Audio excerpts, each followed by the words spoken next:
Hi, my name is Dan Schneiderman, and I'm one of the producers behind Maker Faire Rochester and the upcoming Empire State Maker Faire. One of my favorite materials to work with is cardboard. It's super cheap and easy to work with, you can find it everywhere. One of the main reasons I started working with cardboard was honestly because, well, I had just moved into a house and I had tons of extra boxes.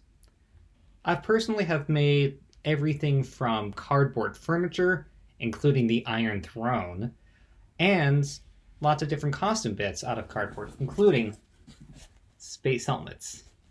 I've actually made a handful of these space helmets with kids and with camps, and they're a lot of fun to make. I've even gone as far as making other sorts of different costumes or little fun things that you can just wear. So today I want to teach you a few tips and tricks for working with cardboard. For tools, I recommend starting with, box cutter. Pretty nice and easy, though a little bit safe. You might want some adult supervision if you haven't worked with cardboard before. A good pair of scissors will also do the trick. I use these a lot of the time. Rulers for making lines, as they say, measure twice, cut once. That still applies to cardboard, though. You do have a little bit more flexibility. And one of my favorite tools is actually these. These are cardboard saws. Cardboard saws are, like mini saws if you were to get really up close and see. There's lots of little edges on it, but super easy to use when working with cardboard. You can also make nice little shapes. It's pretty easy to make little adjustments if you just want to carve a little piece out. I highly recommend them. You can find them online for fairly cheap. And if you're lucky enough, another tool I recommend using is a laser cutter. I've been lucky and have been able to use them out of different maker spaces over the years, and I've even used them when asking for makers.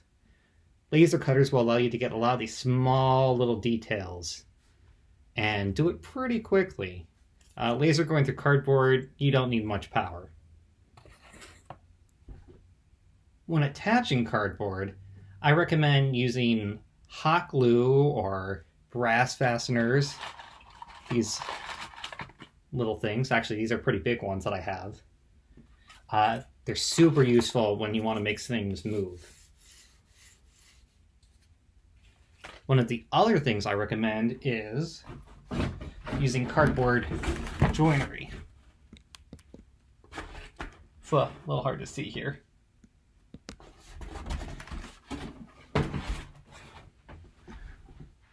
Cardboard joinery is one of the best ways to make things super sturdy and give it a little bit more shape.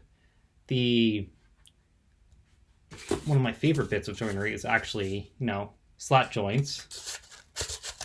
Super easy to make because all you need is 2 pieces of cardboard and to make 2 little slots in them. Quick and easy to do. The folding method is actually how I use to support adults on the Iron Throne. It's just a bunch of triangles underneath all pointed upwards to spread and distribute the weight. The Iron Throne is super light, but it's strong. And that's what a little bit of science and joinery will be able to allow you to do. To create flexible cardboard, you can either bend it, like I have here, on a whole bunch of little bends, or you can score it using, your saws or your utility knives, and make these nice little lines.